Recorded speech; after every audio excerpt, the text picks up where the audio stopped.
সূরাতুল দারিয়াত 56 নং আয়াত, 27 নং পারা, 2 নং পৃষ্ঠা। রব বলেন, ওয়ামা খালাকাতুল জিন্না ওয়াল ইনসা ইল্লা লিয়াবুদুন। বান্দা, তোদেরকে বানাইছি আমি আল্লাহর গোলামি করার জন্য। প্রশ্ন হতে পারে, কতক্ষণ গোলামি করব?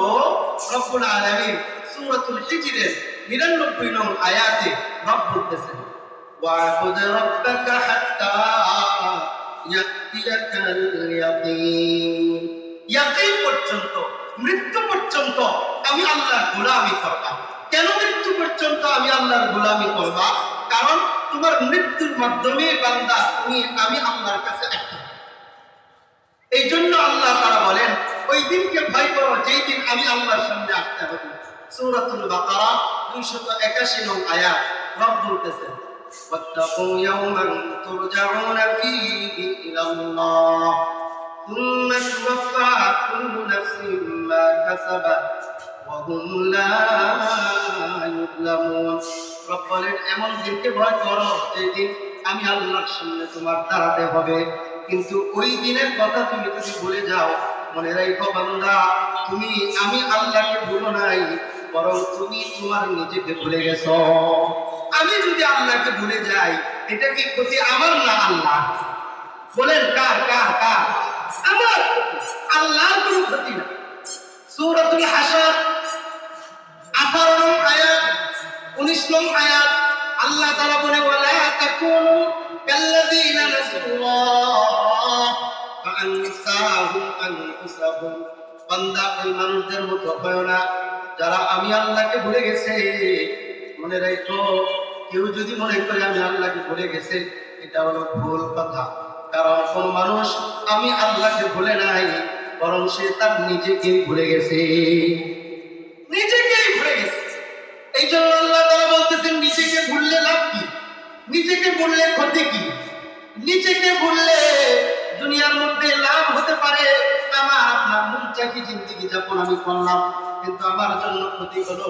রব্বুল আলামিন সূরাতুস সাজদা 14 নং আয়াতের মধ্যে রব বলেন, ফাযুকু বিমা নাসিতুম লিকাআ ইয়াউমিকুম হাযা ইন্না নাসিনাকুম ওয়াযুকু আযাবাল খুলদি বিমা কুনতুম তা'মালুন। বান্দা, দুনিয়াতে যদি আমি আল্লাহকে ভুলে যাও, মনে রাখো হাসরের ময়দানে আমি আল্লাহ তোমাকে ভুলে যাব। আল্লাহ ইয়াযু বিল্লাহ। রব যদি আমাকে ভুলে যায়, আপন কে আছে বলেন? বলেন, আপন কেউ আছে? কারণ আমার আপনার মর্যাদা, বংশীয় মর্যাদা আল্লাহর কাছে দাম নাই। হ্যাঁ, রাষ্ট্রীয় সম্পর্কের মর্যাদা, আমার আপনার সম্পর্কের মর্যাদা আল্লাহর কাছে দাম নাই। সৌন্দর্যের দাম আল্লাহর কাছে নাই, পোশাকের দাম আল্লাহর কাছে নাই। রবের কাছে একটা বিষয়ের দাম, সেটা হলো বান্দা গুনাহ ছাইরা দিয়া মুত্তাকি হয়ে যাও, এটার দাম আমি আল্লাহর কাছে বেশি। এই জন্য আল্লাহ তাআলা সূরাতুল বনী ইসরাঈলের মধ্যে বলেন, ওয়ালাকাদ কাররামনা বনী আদম। আমি আল্লাহ বনী আদমকে সম্মানিত করেছি। আমি যদি আল্লাহকে প্রশ্ন করি, আল্লাহ সম্মানের মানদণ্ড কি? আল্লাহ বলেন, ইন্না আকরামাকুম ইনদাল্লাহি আতকাকুম। আমি আল্লাহর কাছে সম্মানের মানদণ্ড হলো তাকওয়া। তাকওয়া এই কথাটাই স্পষ্ট করতে গিয়ে রাসূলুল্লাহ বলেন, ইয়া আইয়ুহান নাস ইন্না রাব্বাকুম ওয়াহিদুন। দুনিয়ার মানুষ হলো, তোমাদের রব একজন। বলুন তো দেখি, আমার আপনার রব কয়জন? আওয়াজ করে বলেন, আমার আপনার রব কয়জন? শাহাদাত আঙ্গুলিটা উঠে বলেন, আমার আপনার রব কয়জন? তিনি কে? কলিজা থেকে, অন্তর থেকে ঈমানি আওয়াজ উঁচু করে আঙ্গুলটা উঠে বলেন, তিনি কে? আরো জোরে বলেন, তিনি কে? রাসূলুল্লাহ বলেন, ইন্না রাব্বাকুম ওয়াহিদুন। তোমাদের রব একজন। ওয়া ইন্না আবাকুম ওয়াহিদুন। তোমাদের বাবাও একজন। লা ফাযলা লিআরাবিয়্যিন আলা আ'জামিয়্যিন। রাসূলুল্লাহ বলে, কোন আরবীদের জন্য অনারবীদের উপরে আলাদা কোনো বৈশিষ্ট্য নাই। ওয়ালা লিআ'জামিয়্যিন আলা আ'রাবিয়্যিন। এবং কোন অনারবীদের জন্য আরবিদের উপর আলাদা কোনো বৈশিষ্ট্য নাই। যদি বুঝে আপনাদেরকে বলি, আমি থাকি সৌদি আরব, আপনি থাকেন বাংলাদেশে, আমি যদি বলি আমার সম্মান বেশি আপনার সম্মান কম, এটা হবে না। কারণ সৌদি আরব সম্মানের মাপকাঠি নয়, বাংলাদেশ সম্মান কম হওয়ার মাপকাঠি নয়। রাসূলুল্লাহ বলে সুন্দর ব্যক্তিদের জন্য কালো ব্যক্তিদের উপরে আলাদা কোনো বৈশিষ্ট্য নাই। রাসূলুল্লাহ বলে এমনই ভাবে কালো ব্যক্তিদের জন্য সুন্দর ব্যক্তিদের উপর আলাদা কোনো বৈশিষ্ট্য নাই। তাহলে বৈশিষ্ট্য কিসের মাধ্যমে? রাসূলুল্লাহ বলেন ইল্লা বিত্তাকওয়া, তাকওয়ার মাধ্যমে আমি আল্লাহর কাছে বান্দার সম্মান কমে আর বাড়ে। তাকওয়ার মাধ্যমে, তাকওয়ার মূল একটা কথা যদি আমি বলি, তাকওয়া কাকে বলে? আটি বাজার বাজারে পাওয়া যায়, জিন্দিরা বাজারে পাওয়া যায়, মোড়ামোড়া বাজারে পাওয়া যায় না। তাকওয়ার একটাই বাক্য, একটাই কথা, একটাই বাক্য, গুনাহ ছেড়ে দেওয়া। বলেন বলেন, কি ছেড়ে দেওয়া? গুনাহ ছেড়ে দেওয়া। এখন গুনাহ কত প্রকার, কি কি হতে পারে এটা আমরা জানি। গুনাহের জন্য কাকে গুনাহ বলে রাসূলুল্লাহকে জিজ্ঞেস করা হয়েছে, নবী গুনাহ কি? রাসূলুল্লাহ বলেন, যেই কাজের কথা মানুষ জানো আমি অপছন্দ করি, এটাই গুনাহ। বলেন বলেন, গুনাহের সঙ্গে কি? যেই কাজের কথা মানুষ জানো আমি অপছন্দ করি, এটাই গুনাহ। আমি একটা কাজ করেছি, এটা মানুষ জানো আমি অপছন্দ করি, এটাই গুনাহ। আমি তাহাজ্জুদ করেছি, মানুষ জানো আমি তো অপছন্দ করি না, পছন্দ করি। মানুষ এমন কি, আমি ভাবি যে মানুষ বলুক আমি তাহাজ্জুদ রোজা, নামাজ পড়লে মানুষ আমাকে বলুক নামাজি, রোজা রাখলে মানুষ আমাকে বলুক রোজাদার। হ্যাঁ, এই জন্য নদীর দোকানে গিয়ে ওই দিন একজনে গিয়ে বলতেছে, ভাই তাড়াতাড়ি যেন ইফতার করতে হবে, তাড়াতাড়ি সবাই যেন ইফতার করতে হবে। আপনার ইফতার করতে হবে এটা তো বলা দরকার নাই, রোজা তো রেখেছেন আল্লাহর জন্য, এটা তো খুব একটা ইবাদত। আপনার দোকানদারকে বলা দরকার না, আপনি বলেন ভাই আমার তাড়া, আমার তাড়া আছে, এটা বলেন। আপনি বলেন আমার ইফতার করুন, রোজা রেখেছি, তাহলে রোজার নেকিটা মধ্যে দোকানে দিয়ে আসে। তো আমি চাই মানুষ আমাকে রোজাদার বলুক, কিন্তু আমি মিথ্যা কথা বলি, আমি কি পছন্দ করবো যে মানুষ জানুক আমি মিথ্যা কথা বলি? কথা বলেন, কথা বলেন না, আমি পছন্দ করি। তো যেটা যেই কাজ সম্পর্কে মানুষ জানো আমি অপছন্দ করি, ওইটাই গুনাহ। এই জন্য কোনো কাজ করার আগে ইস্তাফতি বিনাফসিক, নিজের কাছে প্রশ্ন করেন যে এটা ভালো না। এই জন্য রব্বুল আলামিন বলেন আমি আল্লাহর কাছে সম্মান বাড়ে তাকওয়ার মাধ্যমে। কিসের মাধ্যমে? বলেন বলেন বলেন বলেন, তাকওয়ার মাধ্যমে। তাকওয়া মানে গুনাহ ছেড়ে দেওয়া। কারণ একটা মানুষ আল্লাহর ওলি হওয়ার জন্য, কথাটা বুঝছেন আমার যুবক ভাইয়েরা আছেন, বৃদ্ধ বাবারা আছেন, আলেম ওলামারা আছেন, আলেম ওলামাদের জন্য বয়ান না, তাদের জন্য মুযাকারা, সাধারণ যারা আছেন তাদের জন্য আমরা ভাই ভাই কিছু কথা বলতেছি। আমি এত বড় কেউ না যে আমি আলোচনা করব, মুহাব্বত ভালোবাসি, আপনারাও বসছেন, আপনারা বসছেন, এই জন্য আপনাদের প্রতি কৃতজ্ঞ। আমার মতো গুনাহগার ছোট একজন ব্যক্তির কথা শোনার জন্য আপনারা বসছেন, আপনাদের কৃতজ্ঞতা আদায় করে শেষ করতে পারবো না, আপনাদেরকে দিয়েও আপনাদের মন খুশি করতে পারবো না। তবে রবের কাছে একটা ফরিয়াদ জানাই, রব যেন আমরা আজকে যেভাবে বসেছি কোরআনের উসিলায় যেন জান্নাতে এইভাবে বসতে পারি, সেই তৌফিক দান করেন। বলেন আমিন। আল্লাহ আমাদেরকে কবুল করুন, বলেন আমিন। রাসূলুল্লাহ কোন হাদিসে বলেন নাই তাহাজ্জুদ করলেই আল্লাহর ওলি হয়ে যাইবা, সত্য কথা বললেই আল্লাহর ওলি হয়ে যাইবা, নামাজ পড়লেই আল্লাহর ওলি হয়ে যাইবা, রোজা রাখলেই আল্লাহর ওলি হয়ে যাইবা, দান সাদকা করলেই আল্লাহর ওলি হয়ে যাইবা। রাসূলুল্লাহ কোথাও এমন কথা বলেন নাই। হ্যাঁ, এটা ওলি হওয়ার একটা মাধ্যম, ওলি হওয়ার একটা মাধ্যম। কক্সেস বাজারে যাব, রিকশা দিয়ে আমি যাব কদমতলিতে, হ্যাঁ, রিকশা দিয়ে আমি আমার বাসা থেকে আটিবাজার স্টেশনে যাব, এটাই আমার গন্তব্যে যাওয়ার মাধ্যম না। রিকশা দিয়ে আমি গন্তব্যে যাচ্ছি না। এরপরে সিএনজি দিয়ে উঠবো, কদমতলিতে যাব, ওইটাই আমার গন্তব্যে যাওয়ার মাধ্যম না। ওখান থেকে আমি গুলিস্তান যাব, লেগুনায়, ওইটাই আমার গন্তব্যে যাওয়ার মাধ্যম না। ওখান থেকে বাসে উঠবো, ওইটা হলো আমার গন্তব্যে যাওয়ার মাধ্যম। কথা বলেন না কেন? আগে অনেকগুলো মাধ্যম এসেছে, নামাজ, রোজা, হজ, যাকাত, এটা হলো আমার আল্লাহর ওলি হওয়ার মাধ্যম। কিন্তু একটা কাজ আছে, যেই কাজ আমাকে সরাসরি আল্লাহর ওলি বানিয়ে দিবে, এটা আমার কথা না, আপনার কথা না, রাসূলুল্লাহ জবানের কথা।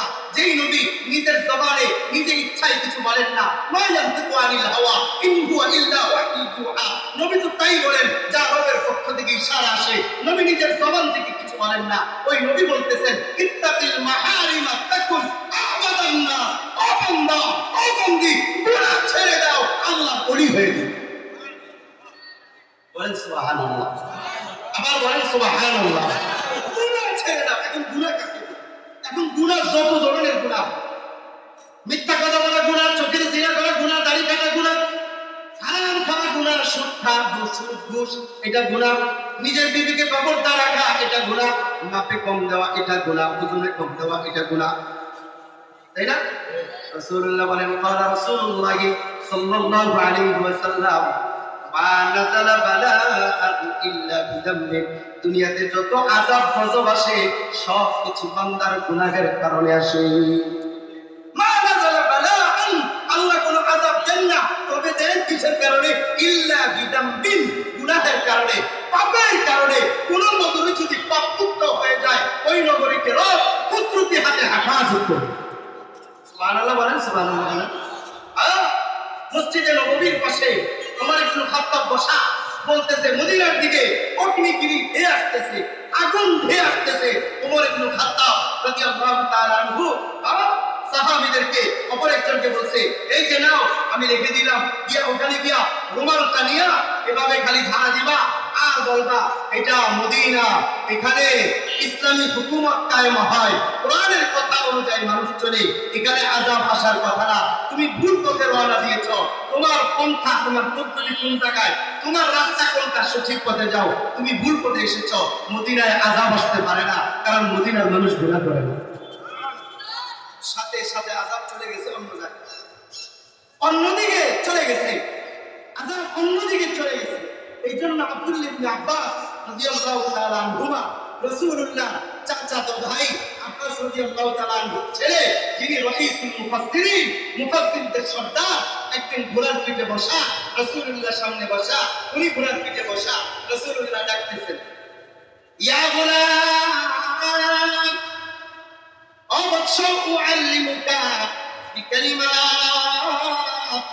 আমি তোমাকে কিছু কথা বলবো, তুমি কি শুনবানি, জানবানি, কি মানবানি?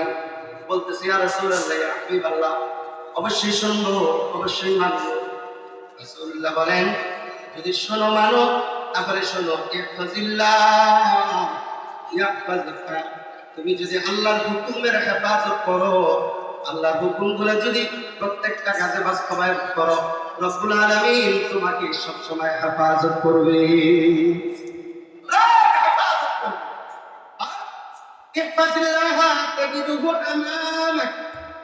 তুমি যদি আমি আল্লাহর হুকুমগুলা হেফাজত কইরা রবের কথা যদি সব সময় মনে রাখো, মনে রাখবা রবকে তোমার সামনে পাইবা, যখন তুমি রবকে ডাকবা তখনই তোমার পাশে রবকে পাইবা। মানুষ যদি গুনাহ ছেড়ে দেয়, আল্লাহ তাদের সাথে ভালো আচরণ করবে। ভোলা এখানে বাড়ি আছে, কারো ভোলা বাড়ি আছে, আপনারা ঢাকার না ভোলা বাড়ি। তা আমার ঘটনার সত্যতা আপনারা দিবেন, আমি সত্য বলি না মিথ্যা বলি। ভোলা শহরের আপনাদের ভোলার মধ্যে এমন সময় অতিবাহিত হয়েছে কিনা যে একদিনে 2-4 কিলোমিটার মেঘনা নদী ভেঙে নিয়ে যেত? ছিল নি? দেখেন ভোলাবাসীরা জিজ্ঞেস করে ছিল। আমি গত সপ্তাহে ভোলা মাহফিলে গিয়েছি। ভোলার মাহফিলে যাওয়ার পরে মেঘনা নদীর তীরে আমি ঘুরতে গিয়েছি, কারণ চতুর্দিক দিয়ে তো মেঘনা নদী। পুরা ভোলাটা 90 কিলোমিটার, পুরা ভোলাটা 90 কিলোমিটার। পাশে আরেকটা দ্বীপ আছে, এটা চট্টগ্রামের দিকে সন্দ্বীপ, এটা হলো মাত্র 18 কিলোমিটার। কয় কিলোমিটার? 18 কিলোমিটার। যে দ্বীপের মধ্যে সাহাবীদের পদাচরণ আছে, যেটার নাম আছে স্মরণদ্বীপ ছিল। তো যাই হোক, কথা ওই দিকে না। তো একদিনেই 2-4 কিলোমিটার নদী ভেঙে নিয়ে দেখি। সকল আলেম ওলামারা মিলে চিন্তা করলেন যে আমাদের একটা দোয়ার আয়োজন করা দরকার। ব্যবসা বাণিজ্য ভালো না হলে ইমাম সাহেবকে নিয়ে দোয়া পড়াই, বাড়ির মধ্যে কেউ অসুস্থ থাকলে ইমাম সাহেবকে নিয়ে দোয়া পড়াই। আমরা করাই কি করাই না?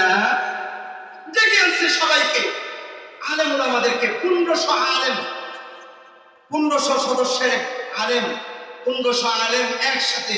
প্রধান মেহমান হলেন জৈনপুরী হযরত। প্রত্যেকের মাথার মধ্যে এক একটা করে ছাতা, ঘটনা তো হুজুরদের জানা, তাই না? 1500 আলেম প্রধান মেহমান হলেন জৈনপুরীর হযরত। সবাইকে নিয়ে কয়েক কিলোমিটার হেঁটে নদীর পাড়ে গেছে, বলতেছে হুজুর দোয়া করেন নদীর ভাঙ্গন যেন বন্ধ হয়ে যায়। হুজুর সবাইকে উদ্দেশ্য করে দুইটা কথা বললেন। এক নম্বর কথা, আপনারা ভালো হয়ে যান, আল্লাহ ভালো করে দিবে। বলেন বলেন কয়টা কথা? আপনারা ভালো হয়ে যান, আল্লাহ ভালো করে দিবে। আপনারা ভালো হয়ে যান, আল্লাহ ভালো করে দিবে। তো ভালো হয়ে যান, আল্লাহ ভালো করে দিবে মানে কি? মানে হলো আপনারা গুনাহ ছেড়ে দেন, আল্লাহ তাআলা আপনাদের নদী ভাঙ্গন বন্ধ করে দিবে। কারণ নদী কার কথা চলে? জোরে বলেন জোরে বলেন জোরে বলেন, কার কথা চলে? এই গভীর রাত্রিতে রবকে জোরে ডাক দিয়ে বলেন না আল্লাহু আকবার। একটু আগে এমপি প্রার্থী একজন আসছিলেন, উনি এসে ভাষণ দিচ্ছেন, আপনারা তো নারে তাকবীর আল্লাহু আকবার তো কম কম নাই, এই যে আল্লাহর কথায় নারে তাকবীর আল্লাহু আকবার দিতে আপনাদের এত কষ্ট লাগে কেন? জোরে বলেন আল্লাহু আকবার। দেখি এমপি ভালোবাসা বেশি না আমাদের ভালোবাসা বেশি? বলেন আল্লাহু আকবার। আর জোরে আল্লাহু আকবার। আমাদেরকে কবুল করুন, বলেন আমিন। কথা কয়টা বলছেন? আজকে আদিবাসীদেরকেও আমি দুইটা কথাই বলে যাচ্ছি, কথা দুইটা বলছেন। আপনারা ভালো হয়ে যান, আল্লাহ ভালো করে দিবে। আজ পর্যন্ত নদী ভাঙ্গন বন্ধ। উল্লেখযোগ্য ভাবে ওইভাবে নদী ভাঙবে না। তখন তো ভোলাবাসী, আমরা 16-17-তে যখন মাহফিলে যাইতাম, ভোলাবাসী প্রথমে দোয়া চাইতো যে হুজুর দোয়া করেন ভোলাবাসীকে যেন আল্লাহ নদী ভাঙ্গন থেকে হেফাজত করে। এখন গেলে আর দোয়া টোয়া চায় না, এই নদী আর ভাঙবে না। বুঝছেন নি? এই হলো হালত। তাহলে কথা কি? গুনাহ ছেড়ে দিলে আল্লাহ তাআলা আমাদের সাথে ভালো আচরণ করবেন। গতকালকে গেল ভূমিকম্প, আজকে হলো দুইবার ভূমিকম্প, মাত্র সামান্য ভূমিকম্প। এই ভূমিকম্পের অবস্থা এমন হয়েছে, এত মজবুত পাইলিং করা, নিচে 1-2 তলা পর্যন্ত পাইলিং করা, মজবুত রড দিয়ে পাইলিং করা, 4 তলা 5 তলা 10 তলা বিল্ডিং গুলা এমন ভাবে নড়ে চড়ে বসেছে, মনে হচ্ছে কি বাতাসে হেলতেছে দুলতেছে। রব নাচছেন, নারায় ফেলে দেন, রব নেড়ে দেখাইছেন। আমি আল্লাহ চাইলে পুরা বাংলাদেশকে মুহূর্তের মধ্যে একই সময় একই মুহূর্তে নাড়তে পারি। এটা আমি রবের ক্ষমতা আছে। দুনিয়ার এমন কোন ক্ষমতা নাই যে ক্ষমতা দিয়া পুরা বাংলাদেশকে একই সাথে এভাবে নাড়বে, আবার নাড়াইয়া চড়াইয়া আবার সবগুলা জায়গায় স্ব স্থানে বসায় রাখবে। আসেনি কারো শক্তি? আমাদের 5 তলা বাড়ি, তো 5 তলা বাড়ি, আমি 2 তলা থাকি। যে মুহূর্ত হচ্ছে সবাই ঘুরে আছে, কাঠগুলো এমন ভাবে নাড়াচাড়া করতেছে মনে হচ্ছে যে কেউ ধাক্কা দিয়ে ফেলে দিচ্ছে। আর যারা 4 তলা 5 তলায় ছিল, ভয়াবহ পরিস্থিতি হচ্ছে। এমন পরিস্থিতি হচ্ছে সন্তান সন্তানের দিকে দৌড়াচ্ছে, বাবা বাবার মতো দৌড়াচ্ছে, বাবার মতো দৌড়াচ্ছে, একে অপরের মতো মনে হয়ে গিয়েছে আসলের ময়দান। ওই যে রব বলেছেন ইয়াউমা ইয়াফিরুল মারউ মিন আখি, ইয়াউমা ইয়াফিরুল মারউ মিন আখি ওয়া উম্মিহি ওয়া আবি ওয়া সাহিবাতিহি ওয়া বানি। কেউ কাউকে চিনবে না। সন্তান বাবা থেকে পলায়ন করবে, বাবা সন্তান থেকে পলায়ন করবে, স্বামী স্ত্রী থেকে, স্ত্রী স্বামী থেকে, কেউ কাউকে চিনবে না। প্রত্যেকে যার যার কাজে ব্যস্ত থাকবে, এমন একটা পরিস্থিতি হবে কেউ কাউকে চিনবে না, কেউ কাউকে চিনবে না, সবাই ইয়া নাফসি করবে। এটাই গতকালকের অবস্থা দেখে আমরা উপলব্ধি করতে পেরেছি। অযুবক, তুমি কার সাথে বন্ধুত্ব যাপন করেছ, কার সাথে বন্ধুত্ব তুমি নিয়েছ, কার মাধ্যমে তুমি গুনাহের দিকে যাচ্ছ, কি ভাবতেছ বিপদে পড়লে কেউ আমার পাশে থাকবে না। মরণ থেকে পালানোর জন্য আমরা যেভাবে একে অপরে দৌড়াচ্ছি, অনেকে ছাদ থেকে লাফ দিয়েও নিচে পড়েছে, করে নাই? আমাদের হসপিটালের একজন ইন্টার্নি মারা গেছে গতকালকে। মা ছেলে গুস্তু কিনতে গেছে, এই গুস্তু কেনার সময় উপর থেকে আস্তর এবং ইট নিচে পড়ে মাথার মধ্যে পড়েছে। মা অপারেশন থিয়েটারে আছে, সন্তান এই দিক দিয়ে চলে গেছে। মা জানে না সন্তান চলে গেছে এবং সন্তান মনে হতো না মা বেঁচে আছে। অপারেশন থিয়েটারে মা বারবার বলতেছে আমার সন্তানের খবর কি, অলরেডি সন্তান ডেড বডি হয়ে গেছে। কিন্তু তারা যদি জানতো এটাই আমার শেষ যাওয়া, তারা তো যাচ্ছিল দুপুরের জুমার পরে মজা করে গরুর গোশত দিয়া ভাত খাবে, মোরগ পোলাও খাবে অথবা বিরিয়ানি খাবে, যে কোনো একটা ভালো মন্দ খাবার খাবে, এই জন্য গোশত কিনতে গিয়েছে। সে যদি জানতো এই বাজারে যাওয়াই আমার শেষ যাওয়া, এই লোক জীবনও যাইতো না, না খায় জীবন পার করতো, তারপরও যাইতো না। বুঝাতে চাইলাম যে এমন বিপদ আপদ যে কোনো মুহূর্তে আমাদের উপর আসতে পারে, পারে কি পারে না? এমন বিপদ আসতে পারে, মনে করতেছি তওবা করে নিব, আল্লাহর কাছে মাপ চেয়ে নিব, সময় পাইলে এসে হ্যাঁ বসে আছি, বসার মধ্যে তো মালাকুল মউত চলে আসতে পারে, শুয়ে আছি ঘুম থেকে উঠতে পারলেই তো। আজকে সংবাদে বলতেছে অল্প কয়েকদিনের মধ্যে, এখন তো 5 মাত্রায় সম্ভবত ভূমিকম্প হয়েছে, 7 থেকে 8 মাত্রায় ভূমিকম্প হবে, 9 মাত্রা পর্যন্ত সম্ভাবনা আছে। এই পরিমাণ ভূমিকম্প যদি হয়, চট্টগ্রামের দ্বিতীয় সংবাদ দিয়েছে, চট্টগ্রামের মধ্যে যদি দিনের বেলাও এমন ভূমিকম্প হয়, কমপক্ষে না মরলেও 3.5 থেকে 4 লক্ষ মানুষ মারা যাবে। এটা তো তাদের থিওরি অনুযায়ী কথা। আর এটা যদি ঢাকা শহরে হয়, তাহলে ঢাকা শহরে মানুষটি কি পরিমাণ মারা যাবে, উদ্ধার কার্য সম্পাদন করার জন্য লোক পাওয়া যাবে না। যাবে কিভাবে? রাস্তার এই পাশে 5 তলা বাড়ি, ওই পাশে 5 তলা বাড়ি ভেঙে যদি পড়ে রাস্তার উপরে, কে যাবে কে উদ্ধার করতে? তুরস্কের দিকে তাকাইলে বোঝা যায় হ্যাঁ উদ্ধার কার্য চালানোর কি পরিমাণ কষ্ট ছিল, মানুষ যেতেই পারে না, উদ্ধার কেমনে করবে? হ্যাঁ ধ্বংসস্তূপের মধ্য থেকে আব্বু আব্বু বলে চিৎকার করতেছে, কিন্তু উদ্ধার করার মতো কেউ নাই। মুসলমান, এখনো সময় আছে।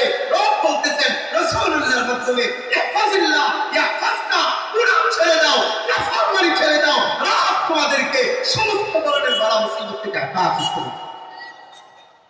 এখন বলবেন হুজুর সারা দেশে হইলে, সারা দেশ হওয়ার পরে যেই বাড়িতে নাফরমানি হবে না, এই বাড়িকে হলেও আল্লাহ তাআলা হেফাজত করবে, ওই বাড়িকে হলেও আল্লাহ তাআলা হেফাজত করবে।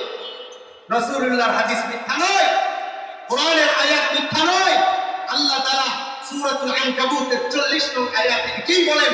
বান্দাকে আমি যখনই ধরি, ধরার কারণ হলো পাপের কারণে ধরি। ফাকুল্লান আখাযনা বিযামবি, পাপ করবে তো আমি আল্লাহ পাক নাম করব, পাপ করবে না আমি আল্লাহ পাক নাম।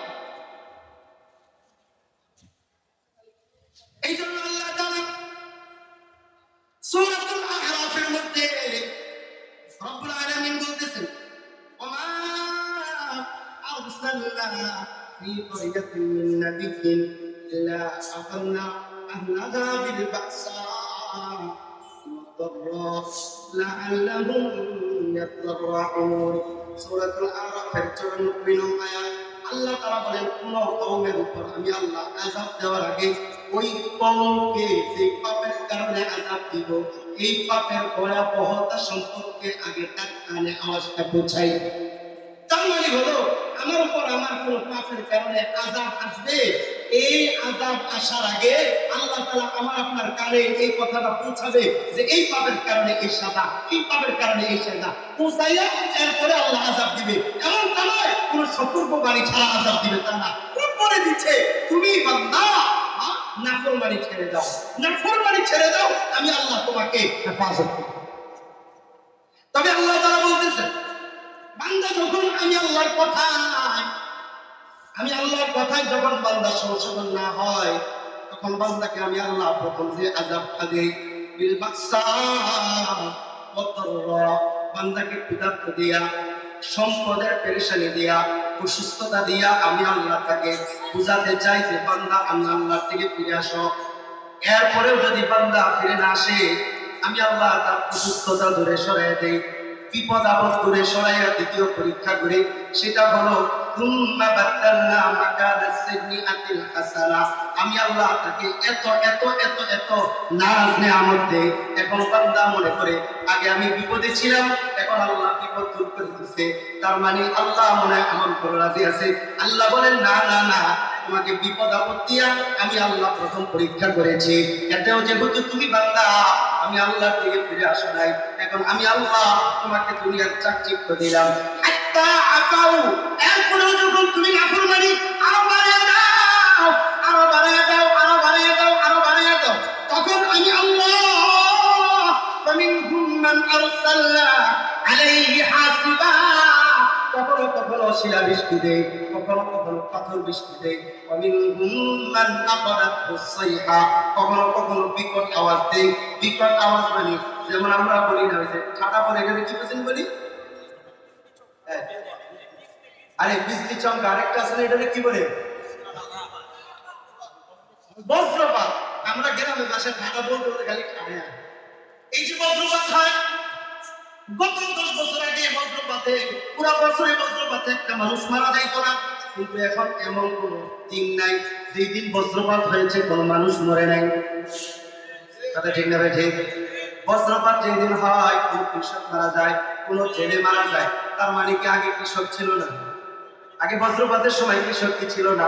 আমরা তো বলি ওইটা আমাদের মাটির নিচ থেকে ওইটা উঠে নিয়ে গেছে, ওই ব্রিটিশদের ওইটা নিয়ে গেছে, ওইটা নিয়ে গেছে। এটা হলো আমাদের থিওরি, কিন্তু বাস্তবতা হলো গুনাহ যখন বেড়ে যাবে আল্লাহর আযাব তখন বাড়তে থাকবে।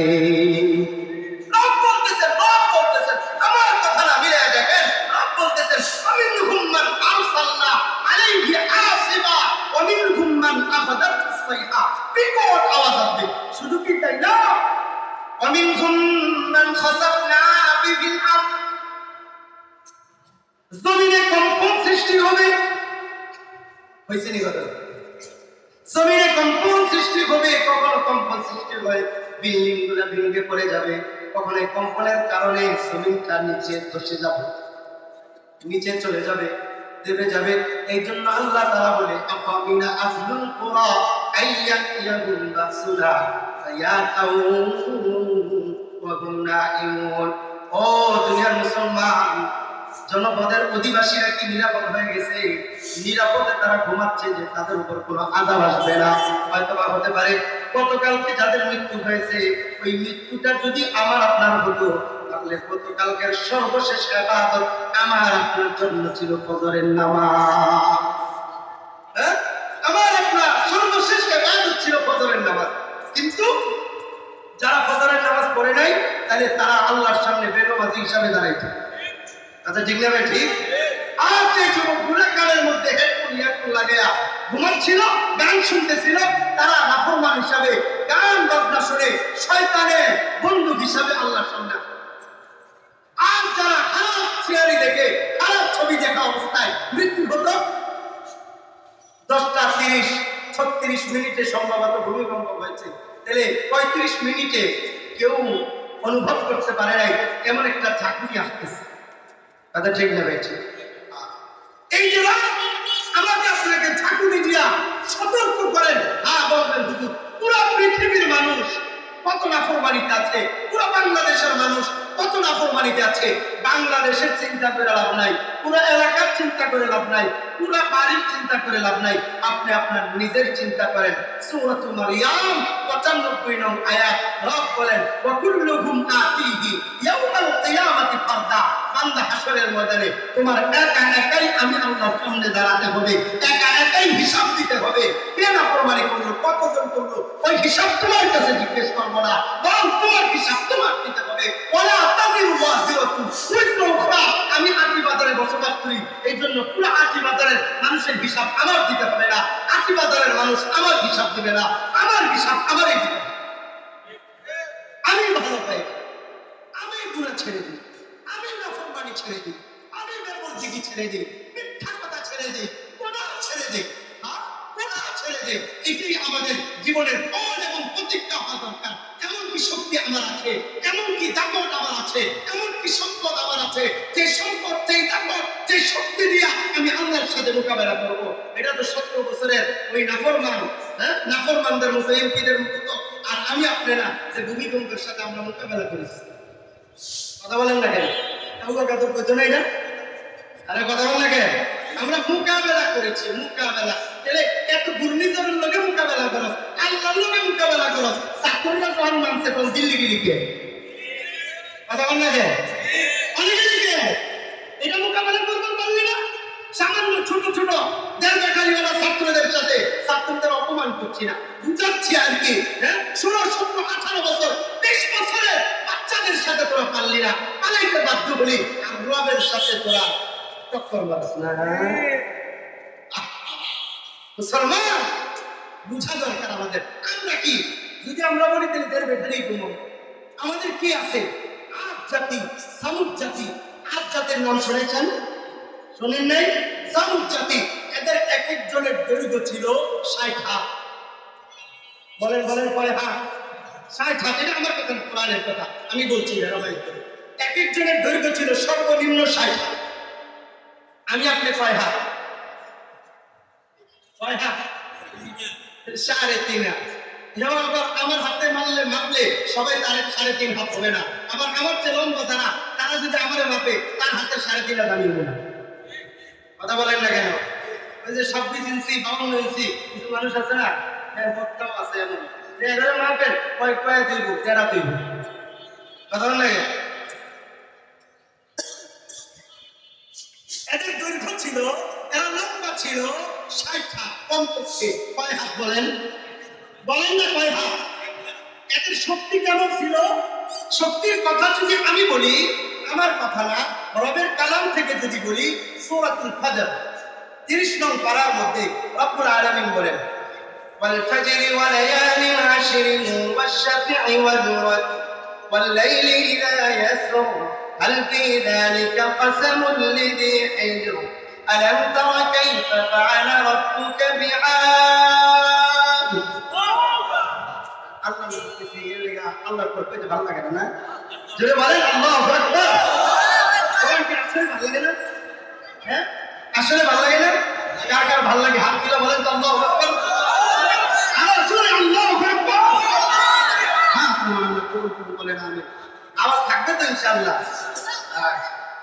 যদি আমরা আওয়াজ ঠিকঠাক দিলে আমার জোরের কথা ভুলে যাবো, আর নাইলে আমার জোরের বাইরে যাবে।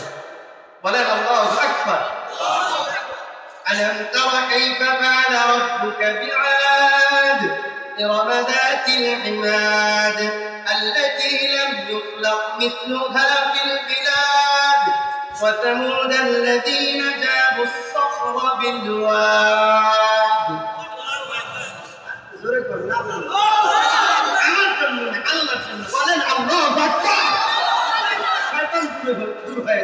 শয়তান দূরে চলে যাবে। আয়াতের মধ্যে কথার মধ্যে প্রভাব আসবে। বলেন আল্লাহু আকবার। যেখানে রবের বরত্ব ছোট হয়, শয়তানের বরত্ব দূর হয়ে যায়। আর যে জায়গায় রবের বরত্ব ছোট হয়, শয়তানের বরত্ব বেড়ে যায়। বলুন তো দেখি বরত্ব কার বেশি? আল্লাহ কবুল করুন বলেন আমিন। তো আল্লাহ তাআলা বলতেছেন, আলাম তারা কাইফা ফাআলা রাব্বুকা বিআদ। নবী আপনি কি দেখেন নাই আদ জাতির সাথে আমি কেমন আচরণ করেছি? ইরম যাতিল ইমাদ, হ্যাঁ তারা কেমন ছিল? ইরম জাতির সাথে আমি কেমন আচরণ করেছি? যাতিল ইমাদ, যারা খুঁটিওয়ালা ছিল। খুঁটিওয়ালা একটা খুঁটি কি ছোট না বড়? খুঁটিওয়ালা ছিল। এক একজন সর্বনিম্ন লম্বা ছিল 60 হাত লম্বা, এবং তাদের শক্তি আল্লাহ তাআলা এমন দিয়েছেন। আল্লাহ বলতেছেন আল্লাতী লাম ইউখলাক মিথলুহা ফিল বিলাদ, তাদের মতো শক্তিধর জাতি আমি আল্লাহ পৃথিবীর বুকে আগেও সৃষ্টি করি নাই, কিয়ামত পর্যন্ত আর সৃষ্টি করব না।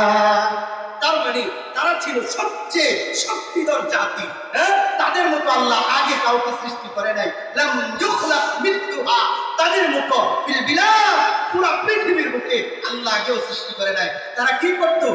তামুদাল্লাযীনা জাবুস সাফরা বিল ওয়াদ, আদ জাতি সামুদ জাতি। আদ জাতির শক্তি এমন ছিল, আদ জাতি তারা নিজের হাতে আমরা এই যে বড় বড় গাছগুলা দেখি, এই গাছগুলা করার দিয়ে কাটতে হয়। তাফসীর ইবনে কাসীরের মধ্যে আছে আল্লাহ তাদেরকে এত শক্তি দিয়েছে, একটা গাছ নিচে ধইরা এভাবে টান দিয়ে উঠতে ফেলছো। সুবহানাল্লাহ বললেন না? সূরাতুল ফাজরের 9 নং আয়াত, হ্যাঁ 6, 7, 8, 9 আয়াত তাফসীর দেখবেন। তাফসীর ইবনে কাসীরের মধ্যে কি আছে, তাফসীরে তাবারীর মধ্যে কি আছে, রুহুল মাআনির মধ্যে কি আছে, তাফসীরে নূর কোরআনের মধ্যে কি আছে দেখবেন বিস্তারিত। এখন তো বাংলা তাফসীরের অভাব নেই। আমরা তো নিজেকে অনেক শক্তিশালী মনে করি, তাই না? তারা এত শক্তিশালী ছিল যে একজনে একটা গাছ উপড়ে ফেলতে পারত। সুবহানাল্লাহ বলেন। শক্তি তাদের চেয়ে আমাদের কম না বেশি? আরে বেশি। আরে কথা বলেন না কেন?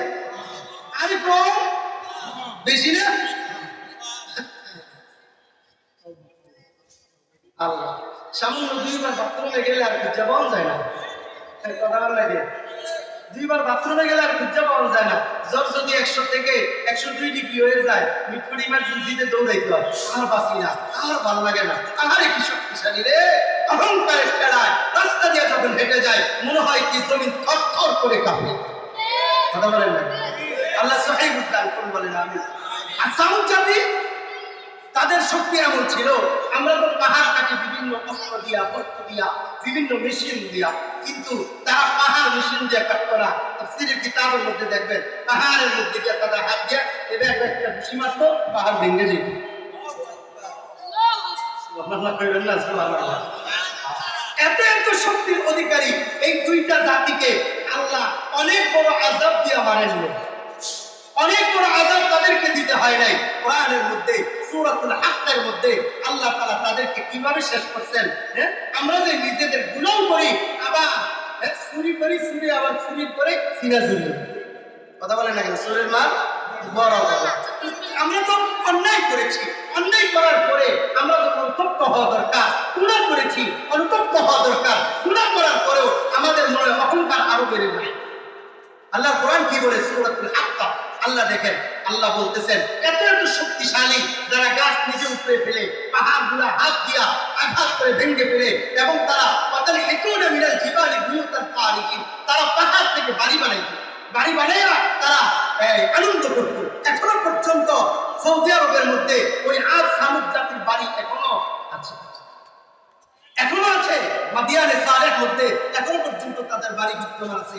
তারা নয়, 1000 বছর আগে তারা চলে গেছে, হাজার হাজার বছর আগে তারা দুনিয়া থেকে বিদায় নিয়ে চলে গেছে, কিন্তু তাদের হাতের নির্মিত বাড়ি এখনো জমিনের মধ্যে আছে। এত শক্তিধর মানুষ, আল্লাহ তাদেরকে শেষ করেছেন কিভাবে? সামান্য একটু বাতাস দিয়েছেন, সামান্য একটু আযাব দিয়েছেন, আওয়াজ দিয়েছেন। আল্লাহ সূরাতুল হাক্কার মধ্যে বলেন الحاقة ما الحاقة وما أدراك ما الحاقة كذبت ثمود وعاد بالقارعة। আল্লাহ বলেন সামুদ এবং আদ জাতি তেমনকে অস্বীকার করেছে, আযাবকে অস্বীকার করেছে। فأما ثمود فأهلكوا بالطاغية وأما عاد فأهلكوا بريح صرصر عاتية। বিকট আওয়াজ দিয়া আল্লাহ তাদেরকে শেষ করে দিয়েছে। প্রচন্ড বাতাস ছিল, সেই বাতাসের মধ্যে প্রচন্ড ঠান্ডা ছিল এবং বাতাসের বেগ প্রচন্ড ছিল। আল্লাহ বলতেছেন এই বাতাসটা কয়দিন ছিল? সাখারাহা আলাইহিম সাবআ লায়াল। কয় আঙ্গুল? এনে কয় আঙ্গুল আমার হাতে? 7 আঙ্গুল। অনেকে 5 আঙ্গুল কইতেছে, আপনি হিসাব বুঝেন না নাকি? কয় আঙ্গুল এখানে? 7 আঙ্গুল। سبع ليال وثمانية أيام। কয় আঙ্গুল? 8 আঙ্গুল। রব বলতেছেন তাদের উপর আমি আল্লাহ শুধু একটা বাতাস বেশি কিছু দেই নাই। যে বাতাসটা বৃহস্পতিবার থেকে শুরু করে আবার অপর দিন বৃহস্পতিবার পর্যন্ত ছিল, কিন্তু রাত্র ছিল 7 লায়াল, 7টা রাত্র, 8 দিন ছিল, 8 দিন 7 রাত্র 8 দিন তাদের উপর খালি বাতাস বয়ে গেছে। সুমা ফাতারাল কওমা ফিহা সারআ কান্নাহুম আজাজ নাখলিন খাওয়িয়া। ওই 7 দিন পরে 8 দিন পরে মানুষ যখন ওই কম দিয়ে হেঁটে গেছে, মনে হয়েছে কি খেজুরের পাতা অথবা গাছের ডাল পড়ে গেলে যেমন উপর হয়ে পড়ে থাকে, প্রত্যেকটা মানুষ বিশাল টাকার মানুষ এমন ভাবে উপর হয়ে পড়ে আছে, মনে হয় কি এদের কোনো অস্তিত্বই ছিল না। এই যদি হয় তাদের অবস্থা, আর আমরা 3.5 হাত মানুষ, এমন কি আমাদের শক্তি, রবের আযাব যদি আসে তাহলে মুহূর্তের মধ্যে শেষ করা সম্ভব কি সম্ভব না? এই জন্যই রব বলতেছেন মা নুরসিলু বিল আয়াতি ইল্লা তাখওয়িফা। সূরা বনী ইসরাঈলের 59 আয়াত। রব বলতেছেন আমি মাঝে মাঝে ঝাঁকুনি দেই বান্দাকে ভয় দেখানোর জন্য। কি বলেন? তাকে ভয় দেখানোর জন্য, বান্দাকে ভয় দেখানোর জন্য। আল্লাহ তাআলা সূরাতুল আনকাবুতের 40 নং আয়াতের শেষ অংশে বলেন আমি যে ঝাঁকুনি দেই, আমি যে বান্দার উপর বিভিন্ন সময় আযাব দেই, বান্দার উপর বিভিন্ন গজব দেই, ওমা কানা কানাল্লাহ লিয়াযলিমাহুম, আল্লাহ তাআলা তাদের উপর জুলুম করে না, ওয়ালাকিন কানু আনফুসাহুম ইয়াযলিমুন, বরং তারাই তাদের উপর জুলুম করত, তারা তাদের উপর জুলুম করেছে। আমি আল্লাহ তাদের উপর জুলুম করি না, বরং বান্দা বান্দার উপর জুলুম করে।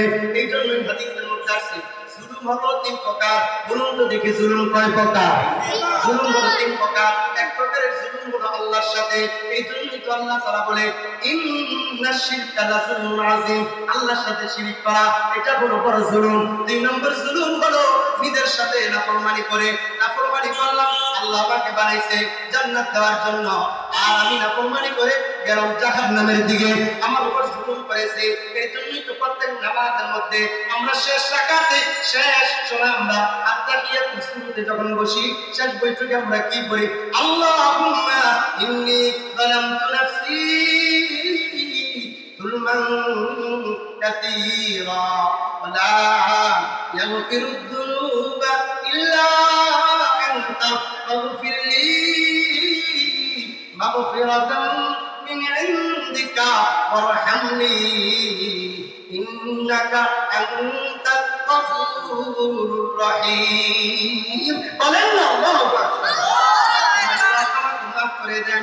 আদম আলাইহিস সালাম জমিনের মধ্যে আয়েশা বলতেছেন সূরাতুল আরাফের 12 নং আয়াত, রব বলতেছে রব্বানা যালামনা আনফুসানা ওয়া ইল্লাম তাগফির লানা ওয়া তারহামনা লানাকুনান্না মিনাল খাসিরিন। তাহলে জুলুম একটা আছে নিজের সাথে জুলুম করা, এই জুলুমের জন্য আল্লাহর কাছে দোয়া করি। আরেকটা জুলুম আছে, এই জুলুমের কথা রাসূলুল্লাহ বলেন, আলা রাসূলুল্লাহ সাল্লাল্লাহু আলাইহি ওয়াসাল্লাম আমিন দামবিন আজদারু আন ইউআজ্জিলাল্লাহু লিসাহিবিহিল উকুবাতা ফিদ দুনিয়া মা মা ইয়াত্তাখিরু লাহু ফিল আখিরাহ। রাসূলুল্লাহ বলেন দুইটা জুলুম আছে, দুইটা পাপ আছে, এই পাপের সাজা আল্লাহ দুনিয়াতে দেন। এক নম্বর হলো মিনাল বাগি, আত্মসাৎ করা, মাপে কম দেওয়া, ওজনে কম দেওয়া, অন্যের হক নষ্ট করা, এটা হলো 1 নম্বর জুলুম। মানুষের উপর জুলুম করা, মানুষের উপর অত্যাচার করা, মানুষের উপর অত্যাচার করা। এক জালেম তো গেছে, আরেক জালেমের আবির্ভাব হওয়া শুরু করছে, এরাও চাঁদাবাজি শুরু করছে। কথা বলেন না কেন?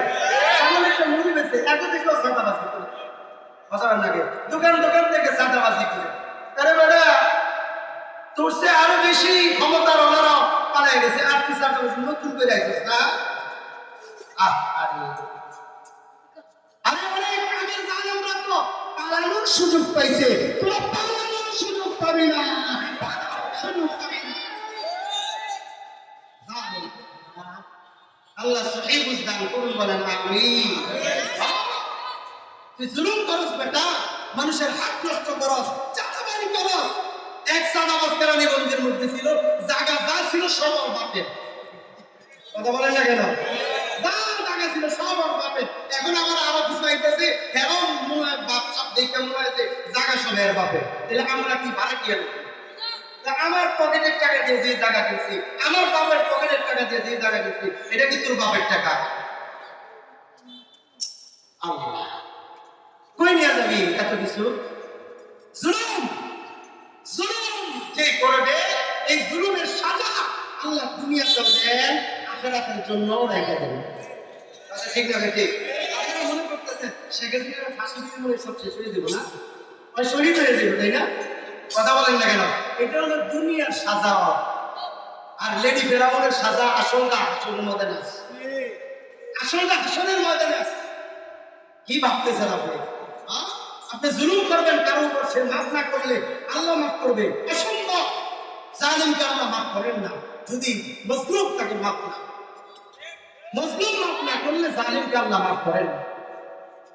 এজন্য হাদিসের মধ্যে আছে রাসূলুল্লাহ সাল্লাল্লাহু আলাইহি ওয়াসাল্লাম বলেন, আপনাদের কষ্ট হচ্ছে নাকি? হ্যাঁ, রাসূলুল্লাহ বলেন আতাদুরুনা আমান মুফলিস, তোমরা কি জানো দরিদ্রকে? দরিদ্রকে আপনাদেরকে প্রশ্ন করি, বলুন তো দেখি দরিদ্রকে?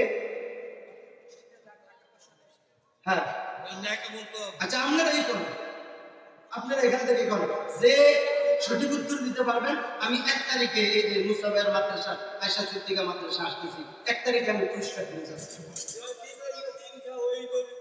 আচ্ছা হ্যাঁ? আমি বাচ্চা গেছি, পুরস্কার দিতে হইব না। হ্যাঁ হ্যাঁ হ্যাঁ।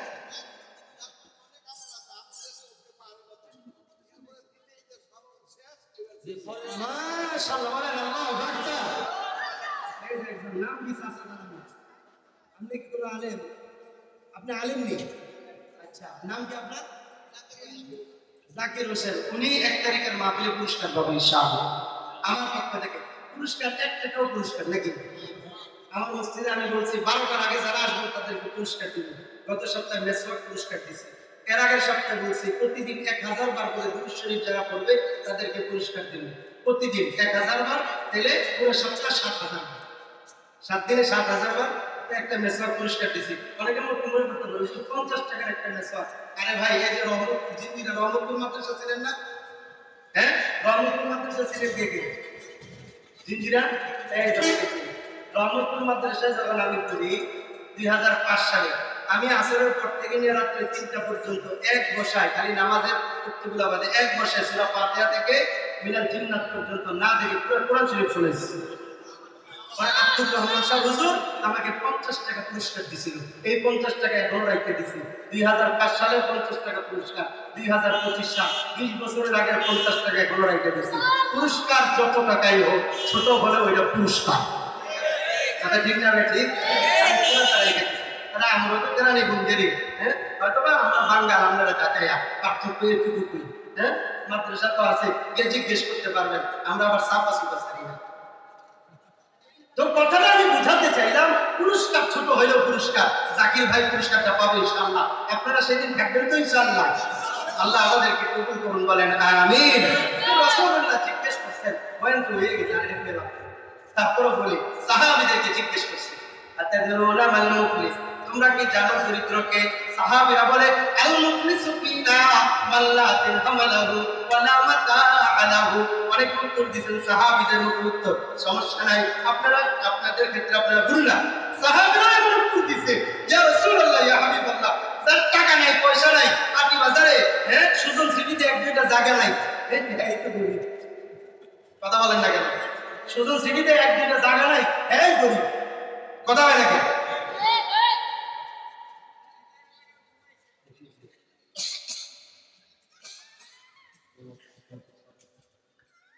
তাহলে যার কোনো কি নাই, টাকা নাই, পয়সা নাই, সুজন সিটিতে 1-2টা জায়গা নাই, হ্যাঁ হলো গরিব। বুঝছেন নি? কারণ যারা আছে তারা মনে করতেছে আমরা বড় লোক না। না, রাসূলুল্লাহ বলতেছেন, না, আল্লাযী ইয়াতি ইয়াউমাল কিয়ামাহ, কিয়ামতের ময়দানে কিছু মানুষ আসবে, বিসসালাতিন ওয়া সিয়ামিন ওয়া যাকাত, নামাজের অনেক নামাজের নেকি নিয়ে আসবে, ওয়া সালাত ওয়া সিয়াম, অনেক রোজার নেকি নিয়ে আসবে, ওয়া যাকাত, অনেক দান সদকা নেকি নিয়ে আসবে। নামাজের নেকির অভাব নাই, রোজার নেকির অভাব নাই, যাকাতের নেকির অভাব নাই। কিন্তু কি হবে, সে যখন হাশরের ময়দানে গিয়া জান্নাতে যাইতে চাইবে, তখন আল্লাহ তাআলার সামনে অপর একজন বান্দা দাঁড়ায় বলবে, আয় সলিমউদ্দিন ভাই, কই যাও? জান্নাতে যাও। দাঁড়াও, হ্যাঁ দাঁড়াও, কই যাও? কাদি সাতা মাহাদা, ক্ষমতা পাইয়া আলেমদেরকে গালি দিছিলা, মনে আসেনি? মাপ চাইছনি? মাপ চাও নাই? আজকে গালি তুমি প্রতিদান দাও, কেমনে দিবা? 2 বোতল নেকি নিয়ে গেছে। কয় বোতল নেকি বলেন? মেসাল স্বরূপ বলতেছে আপনাদেরকে, 2 বোতল নেকি। 2 বোতল নেকির মধ্যে এখন বলতেছে আমার নেকি দাও, বলতেছে ভাই প্রতিদান কেমনে নিবা? নেকির মাধ্যমে। আজকে তাহলে 8 বোতল নেকি দিয়ে দিলাম, বলুন তো দেখি আছে আর কয় বোতল? 1.5 বোতল। 1.5 বোতল আছে। এরপরে আরেকটু সামনে যাবে, যাওয়ার পরে বলবে, আকালা মালা দাদা, তুমি যে অমুক দলের নেতার পাতি নেতা ছিলা, আমার দোকান থেকে সাদাবাজি করছিলা, টাকা নিছিলা, দিছনি? দাও নাই, নেকি দাও। 2 বোতল নেকি নিয়ে আসছে। হ্যাঁ, 2 বোতল নেকি নিয়ে আসছে।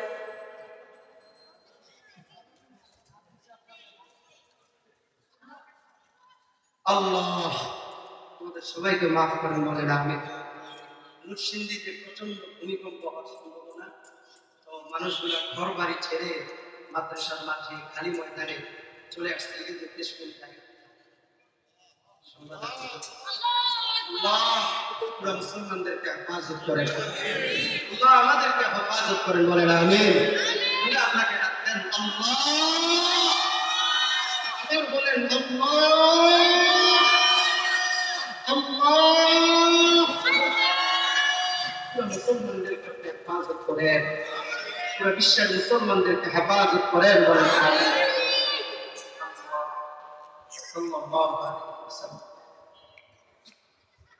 তো বলতেছে তুমি গালি দিয়েছ নাকি দাও, আধা বোতল লিখে দিয়েছে, আছে আর কয় বোতল? 1.5 বোতল। এখন আরেকজন বলবে তোমার দাপট ছিল, তোমার ক্ষমতা ছিল, তুমি আমার জায়গা দখল করেছ, আমার সম্পদ দিয়েছ, অথবা আমার দোকানে তুমি বাকি খাইছো, বাকির টাকা তুমি ফাঁকি দিয়া আরেক দোকানে বাকি শুরু করছো, নাই আমার বাকির টাকা তুমি ফাঁকি দিছ, বাকির খাতা বড় হয়ে গেছে, অন্য দোকানে গেছে, কিন্তু আমাকে তুমি টাকা দাও নাই, টাকা দাও ভাই, টাকা কোথেকে পাবো? আসরের ময়দানে তো টাকা নাই, নেকি নাও, আরেক বোতল, আর 1 বোতলের অর্ধেক আছে, এটা দিয়ে দিবে, আছে আর কয় বোতল? 1 বোতল। আরেকটু সামনে যাবে, যাওয়ার পরে বলবে তুমি তো আমার বিরুদ্ধে আমার পিছনে বসে বসে সমালোচনা করতা, কিন্তু আমার কাছে তো তুমি মাপ চাও নাই।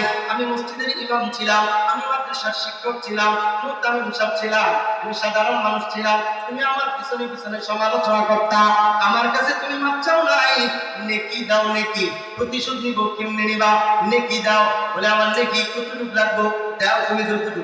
আচ্ছা আধা বোতল নিয়ে যাও, আছে আর কয় বোতল? হ্যাঁ, আধা বোতল। আরেকটু সামনে যাবে, যাওয়ার পর একজন বলবে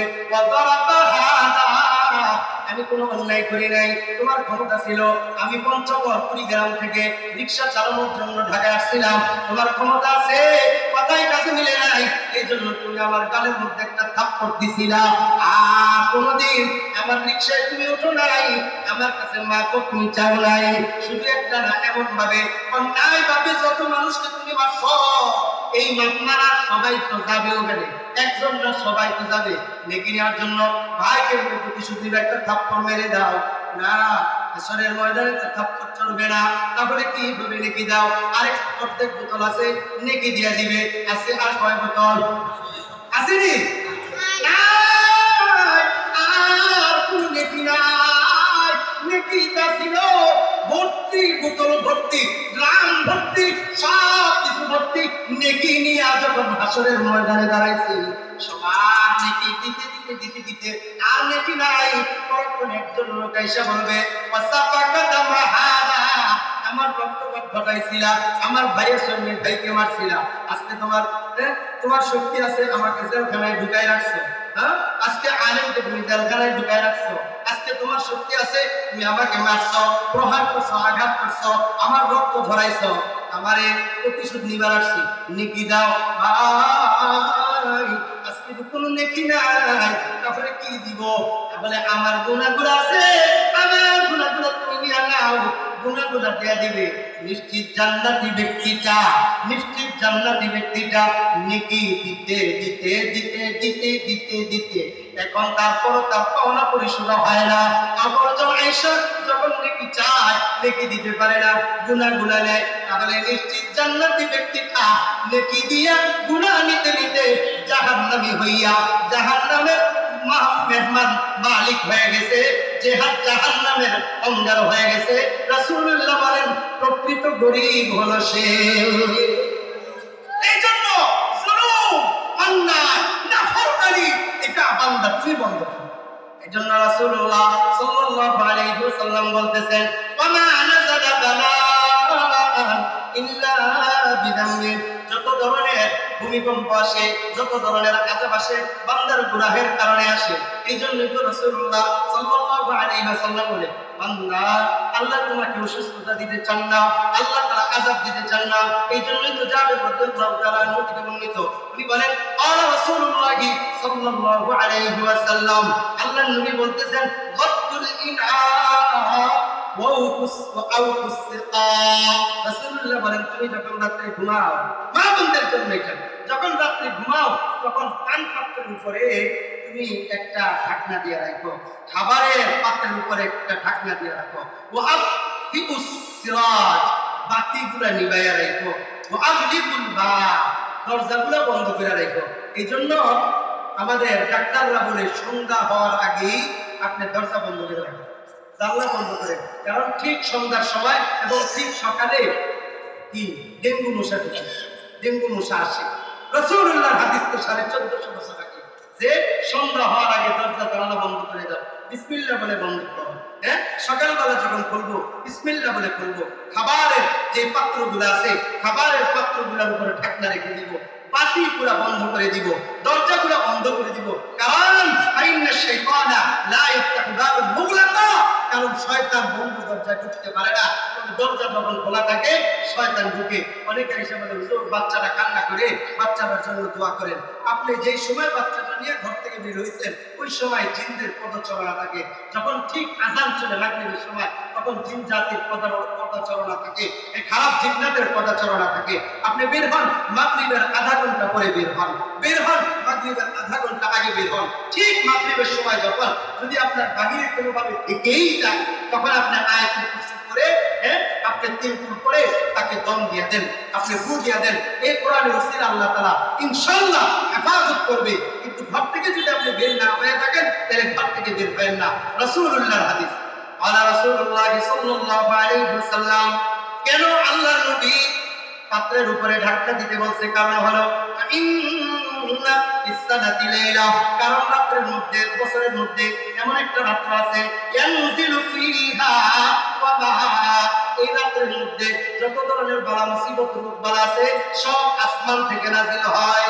লা ইয়ামুরু বিইনাইন লাইসা আলাইহি লিকা, ওই রোগটা প্রত্যেকটা ঘরে ঢুকে, প্রত্যেকটা ঘরে ঢুকা প্রত্যেকটা খাবারের পাত্রের উপর দিয়া হেঁটে হেঁটে যায়, উপর দিয়া হেঁটে হেঁটে যায়। কিন্তু সেই খাবারের উপরে ঢাকনা থাকে, সেই দরজাটা বিসমিল্লাহ বলে বন্ধ করা হয়, সেই জানালাটা বিসমিল্লাহ বলে বন্ধ করা হয়। ওই ঘরের মধ্যে ওই মুসিবতটা ঢুকতে পারে না। কিন্তু কারো ঘরের মধ্যে যদি ঢুইকা যায় ওই ঘরের মানুষগুলো অসুস্থ হয়ে যায়, ওই ঘরের মানুষগুলো কি হয়ে যায়? অসুস্থ হয়ে যায়। এজন্য রাসূলুল্লাহ বলেন ফাইন্না ফিসসানাতি লাইলা, প্রতি বছর একটা রাত আছে ইয়ানজিলু ফিহা বাল ওয়াবা, যেই রাতের মধ্যে রোগ বালাই আসমান থেকে আসে। লা ইয়ামুরু বিইনাইন, কোন পাত্রের পাশ দিয়ে অতিক্রম করে না। লাইসা আলাইহি লিকা, যেই পাত্রের উপরে ঢাকনা থাকে, আও বিসিকা, অথবা কোন পাত্র থাকে, লাইসা মুকান ইল্লা নাযালা ফিহি মিন যালিকাল ওয়াবা। এই জন্য রাসূলুল্লাহ চান না, আল্লাহ চান না কোনো মানুষের বিপদ হোক। আমরা তো মনে করি আল্লাহ খালি জ্বর দিয়ে ঢুকে রাখে। হ্যাঁ, আমার জ্বর ভালো হইতে না হইতে কোলার জ্বর, কোলারটা ভালো না হইতে মাইয়ের জ্বর, মাইয়েরটা ভালো না হইতে হ্যাঁ কার জ্বর, ভালো বলেন না?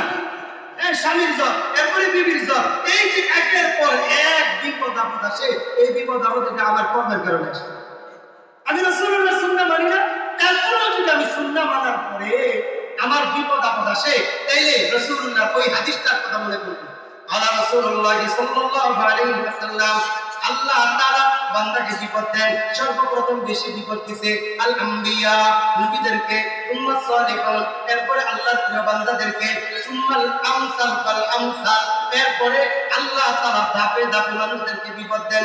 ইউবতালা রাজুলু আলা হাসবি দীনিহি, আলা হাসাবি দীনিহি, প্রত্যেকটা মানুষকে আল্লাহ তাআলা বিপদ দেন তার দিন অনুযায়ী। বান্দা যদি মুমিন, বড় মুমিন হয় আল্লাহর পক্ষ থেকে আযাবটা বড় আসে।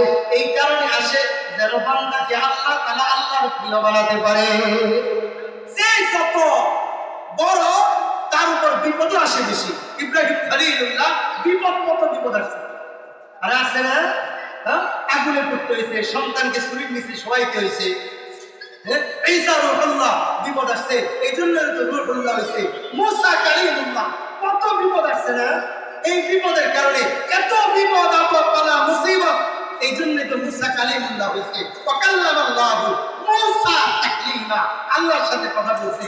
এমনকি ওই মুহূর্তে ফিরআউন এমন ভাবে সমাজের মধ্যে এমন ভাবে জুলুম চালাচ্ছিল, আল্লাহ তাআলা কোরআনের মধ্যে বলেন ইন্না ফিরআউনা আলা ফিল আরদি ওয়া জাআলা আহলাহা শিয়া, يستضعف طائفة منهم يذبح أبناءهم ويستحيي نساءهم إنه كان من المفسدين আইন জারি করে দিল ওরা করে মাইরা দাও মাইয়া করে জীবিত রাখো আর ওই দিক দিয়া মুসা আলাইহিস সালাম হয়ে গেছে এখন মুসা আলাইহিস সালামের মা তো ডিম পান করাইতে ভয় পাইতেছে আল্লাহ তাআলা মুসা আলাইহিস সালামের মার কাছে ওই নাযিল করে وأوحينا إلى أم موسى أن أرضعيه দুধ পান করাও টেনশন করে না إذا خفت عليه فألقيه في اليم যদি ভয় পেয়ে যাও তাহলে সমুদ্রের মধ্যে ফেলাই দিও যদি ভয় পাও সমুদ্রের মধ্যে ফেলাই দিও فإذا خفت عليه فألقيه في اليم ولا تخافي ভয় পেও না ولا تحزني চিন্তা করো না إنا رادوه إليك আমি আল্লাহ তোমার কাছে তোমার সন্তানকে ফেরত দিব ওয়াজাইলুহু মিনাল মুরসালিন এই ছোট কালেই মাকে খাওয়াইতে দিলাম না খাইতে দিলাম না এটা একটা পরীক্ষা পরীক্ষা না সমুদ্রের মধ্যে পড়তে হয়েছে এটা একটা পরীক্ষা এই পরীক্ষার কারণে আমি মূল ঘটনায় যাচ্ছি না এই পরীক্ষার কারণে শুরু থেকে পরীক্ষা এই জন্যই তো আল্লাহ তাআলা মুসা আলাইহিস সালামের মাকে বলতেছেন যে ইন্না রাসূলু ইলাইকি ওয়া জাইলুহু মিনাল মুরসালিন তাকে নবী বানায়া তোমার কাছে পাঠাবো তো আল্লাহ তাআলা বিপদ আপদ বান্দাকে দেন গুনাহের কারণে এই জন্য আমাদের মূল কাজ হলো গুনাহ ছাড়া মূল কাজ কি গুনাহ ছাড়া আল্লাহ তাআলা তো এটাই বলতেছেন প্রত্যেকটা মানুষকে আমি আল্লাহ পাপের কারণে পাকড়াও করি এই জন্য হাদিসের মধ্যে আসছে লা তাকুমুস সাআতু হাত্তা তাকসুরুজ জালাজিল যতক্ষণ পর্যন্ত অধিক হারে ভূমিকম্প না হবে ততক্ষণ পর্যন্ত কিয়ামত কায়েম হবে না যতক্ষণ পর্যন্ত অধিক হারে ভূমিকম্প না হবে ততক্ষণ পর্যন্ত কি হবে না কিয়ামত কায়েম হবে না কিয়ামত কায়েম হওয়ার আগে অধিক হারে ভূমিকম্প হবে তবে আল্লাহ তাআলা বলতেছেন এই যে বিপদ আপদ এগুলা দেই ওমান সিবিল আয়াতি ইল্লা তাকলিফা বান্দাকে ভয় দেখানোর জন্য বান্দাকে সতর্ক করার জন্য এখন আমার কাজ কি গুনাহ ছাইরা গুনাহ করে ফেলছি গুনাহ হতে পারে গুনাহ করে ফেলছি এখন আমার কাজ কি এখন আমার কাজ হলো আল্লাহর কোরআন হ্যাঁ توبوا إلى الله جميعا أيها المؤمنون لعلكم تفلحون যেমন বিপদ আসলে দৌড়াইয়া একসাথে বিপদ থেকে বাঁচার চেষ্টা করো ঠিক তেমনি ভাবে আজকে শুনছো গুনাহ করলে নাফরমানি করলে আল্লাহ রাগ করে আযাব দেয় এখনো তোমরা একত্রিত হয়ে দৌড়াইয়া আমি আল্লাহর দিকে ফিরে আসো আমি আল্লাহ অনেক খুশি হই তোমরা সফল কাম সফল হয়ে যাবে এই জন্য আমার আপনার মূল কাজ হলো গুনাহমুক্ত জীবন যাপন করা মনে থাকবে তো ইনশাআল্লাহ গুনাহমুক্ত জীবন যাপন করা যারা ব্যবসায়ী আছে আমরা ব্যবসায়ীদেরকে বলবো মাপে কম দিব না ওজনে কম দিব না কাস্টমারকে ঠকাবো না কারণ যখন যেই এলাকার মানুষদেরকে কাস্টমারকে ঠকানো হয় ওই এলাকায় ভূমিকম্প হয় যেখানে অশ্লীলতা বেড়ে যায় ওখানে ভূমিকম্প হয় যেই এলাকার মানুষ সুদ ঘুষের সাথে লিপ্ত ওই এলাকার উপর ভূমিকম্প হয় আমরা প্রত্যেকে যার যার জায়গা থেকে আমরা সতর্ক হয়ে যাই নিজে গুনাহ থেকে বেঁচে যাই বিপদ আসলে একা আসবে না সবার উপরে আসবে কথা ঠিক না ঠিক বিপদ আসলে সবার উপরে আসবে এটাই স্বাভাবিক মুসা আলাইহিস সালাম আল্লাহর কাছে জিজ্ঞেস করছে আল্লাহ পাপ করে একজন কইরা মরে ধরছেন কারণ দেখি হ্যাঁ মুসা আলাইহিস সালাম আল্লাহ বলতেছে আগামী কালকে জবাব দিন আচ্ছা প্রত্যেকটা নবী ছাগল চড়াতেন উট চড়াতেন ভেড়া চড়াতেন তো ছাগল চড়াতেন এই ছাগলগুলো পাইছে মজার একটা কথা আছে ইনশাআল্লাহ হ্যাঁ আজকে তো অনেক রাত হয়ে গেছে বলবো না এটা ইনশাআল্লাহ 1 তারিখে বলার চেষ্টা করব তো মুসা আলাইহিস সালাম ছাগল চড়াচ্ছেন এসে গাছের নিচে বিশ্রাম নিচ্ছেন ওই বিশ্রাম নেওয়ার সময় পিঁপড়া কামড় দিছে একটা আশেপাশে যা ছিল সব গুলারে পিঁপড়ে মেরে দিছে আল্লাহ বলছে মুসা কামড় দিছে কয়টা একটা মারছো কয়টা সব গুলো ইল্লিগা লাগে মুসা তোমার রাগ যদি এত বেশি হয় তাহলে আমি আল্লাহকে আমার রাগ তো আরো বেশি আমি আল্লাহ চাইলে তো শেষ করে দিতে পারতাম কিন্তু আমি আল্লাহ ধরি তো ধরি না, আমি আল্লাহ ধরি তো ধরি না, সতর্ক করি, খালি সতর্ক করি। ওই যে সূরাতুল আনআমের 65 নং আয়াতে আল্লাহ বলেন না, প্রতিদিন বান্দাকে আমি আল্লাহ মরণ দেই। ওয়াল্লাযী ইয়াতাওয়াফাকুম বিল-লাইল ওয়া ইয়ালামু মা জারাহতুম বিন-নাহার সুম্মা ইয়াবআতুকুম ফী। এরপরে আল্লাহ আবার বলতে দেয় কেন, লিউকযা আজালুম মুসাম্মা, যেন বান্দা ভালো হইয়া আমি আল্লাহর দিকে ফিরে আসতে পারে। এই জন্য আল্লাহ তাআলা আমাকে আপনাকে প্রতিদিন বাঁচায় রাখেন। তাহলে আমি যে কথাটা বলছিলাম, আল্লাহ তাআলা আমাদেরকে আযাব গজব দিয়ে পাকড়াও করে কি কারণে? জোরে বলেন, কি কারণে? গুনাহের কারণে। কয় নম্বর আয়াত? সূরাতুল আনকাবুতের 40 নং আয়াত। বলেন কোন আয়াত? সূরাতুল আনকাবুতের 40 নং আয়াত। এই ভূমিকম্পগুলো আল্লাহ কেন দেন? পাপের কারণে দেন, সতর্ক করার জন্য। সূরাতুল বনী ইসরাঈলের 59 নং আয়াত। কয় নং আয়াত? 59 নং আয়াত সূরাতুল বনী ইসরাঈলের। এই যে পাপের কারণে আল্লাহ আযাব দেন, আর এই পাপ যদি আমি ছেড়ে দেই আমি আল্লাহর ওলি হয়ে যাব ইনশাআল্লাহ। ইত্তাকিল মাহারিমা তাকুন আবাদান নাস। গুনাহ ছেড়ে দাও, আল্লাহর ওলি হয়ে যাইবা। যাদের দাড়ি নেই নিয়ত করি দাড়ি রাখবো ইনশাআল্লাহ। যারা মিথ্যা কথা বলি নিয়ত করি মিথ্যা কথা বলবো না। যারা সুদ খাই ঘুষ খাই নিয়ত করি ভালো পথে চলে আসবো। যারা হারাম পথে আছি নিয়ত করি হারাম থেকে হালালের পথে আসবো। মনে থাকবে তো ইনশাআল্লাহ। আপনাদেরকে কষ্ট দিলাম, আপনারা কি কষ্ট পাচ্ছেন? হ্যাঁ, আমি যতটুকু সময় আপনাদেরকে নিয়েছি চেষ্টা করেছি কোরআন হাদিস থেকে কিছু বলার জন্য, বাহির থেকে কথা না বলারই চেষ্টা করেছি। আল্লাহ তাআলা এই মাহফিলকে কবুল করুন বলেন আমিন। এই মাদ্রাসাকে কবুল করুন বলেন আমিন। অনেকে দিয়েছেন আলহামদুলিল্লাহ মাদ্রাসার জন্য। হ্যাঁ, তবে একটা হাদিস আমি বলে যাই যারা দিয়েছেন তাদের জন্য। হ্যাঁ, রাসূলুল্লাহর হাদিস, কোন তালিবুল ইলমকে কেউ যদি এক ঢোক পানি পান করায় অথবা এক লোকমা খাবার খাওয়ায়, প্রত্যেক এক ঢোক পানি পান করানো, এক লোকমা খাবার খাওয়ানোর বিনিময়ে আল্লাহ তাআলা তার জান্নাতে এক একটা করে মর্যাদা বৃদ্ধি করে। যারা চাউলের বস্তা দিচ্ছেন মাসে 40 বস্তা চাউল, কয় বস্তা চাউল? 40 বস্তা চাউল। রাসূলুল্লাহ বলেন এতিমকে খাওয়াইলে, এতিমের হাতে হাত বুলাই দিলে আমি রাসূলুল্লাহ আসরের ময়দানে কেমন থাকুন, এই দুইটা আঙ্গুল এটার মধ্যে যেমন একটা আরেকটার সাথে লেগে আছে, আমি রাসূলুল্লাহ তার সাথে এইভাবে একসাথে থাকবো। সুবহানাল্লাহ বলেন, সুবহানাল্লাহ বলেন। আরে কাফির ইতিম, আমি তো রাসূলুল্লাহ অপর জায়গায় বলেন আমি তো এতিমের সর্দার ছিলাম। ওয়াম্মাল ইয়াতীমা ফালা তাকহার। আল্লাহ তাআলা বলেন নবী আপনি এতিমকে ধমক দিয়েন না, কারণ আপনি এতিম। এতিমকে ধমক দিয়েন না। এইজন্য রাসূলুল্লাহ সাল্লাল্লাহু আলাইহি ওয়াসাল্লাম বলেন এতিমকে পাশে রাখলে আমি নবীকে পাশে পাইবা, এতিমের পাশে থাকলে আমি নবীকে তুমি পাশে পাইবা, এতিমের যত্ন নিলে আমি নবী তোমার হাসরের ময়দানে যত্ন নিব। সুবহানাল্লাহ। আল্লাহ তাআলা আমাদের সকলকে কবুল করুন বলেন আমিন। এতিমের পাশে থাকবো তো ইনশাআল্লাহ। হ্যাঁ, পারি না, এমনি পারি না, সমস্যা কি? প্রতিদিন 100 টাকা করে জমাবো, 100 টাকা করে জমায়া এক মাসে পুরা ঘর থেকে 100 টাকা জমা, একটু চা খাইতাম, একটু পান খাইতাম, এটা খাইতাম, ওইটা থেকে 10-20 টাকা করে জমায়া প্রতিদিন পুরা ঘর থেকে 100 টাকা, অথবা মাসে প্রতিদিন 50 টাকা, 50 টাকা করে হলে 2 মাসে 1 বস্তা চাউলের টাকা। আপনি 1 বস্তা চাউল দিয়ে দেবেন, আপনি মাদ্রাসার সাথে লেগে থাকেন। এই যে ছাত্রগুলা আপনার দেওয়া দান দিয়া, আপনার দান খেয়ে আলেম হইল, যতদিন তারা বেঁচে থাকবে, যত কোরআনের আয়াত করবে, যত ভালো কাজ করবে, প্রত্যেকটা নেকির একটা অংশ আপনি হবে। আমি আগে মানুষদেরকে অনেক খাওয়াইতে হতো না, কিন্তু এই কয়েক বছর ধরে, মানে বিশেষ করে 1-1.5 বছর ধরে আমার কেমন জানি মনে হয় মানুষদের না খাওয়া মাদ্রাসার তালিবুল ইলমদের 2-4 জনকে খাওয়াইলে বেশি বেশি। কারণ সারাক্ষণ তারা কোরআনের মধ্যে, সারাক্ষণ কোরআনের মধ্যে থাকে। হ্যাঁ, কিছু খামু তো তাদেরকে নিয়ে খাই, বেশি টাকা তো দরকার নাই, অল্প কিছু দিয়া।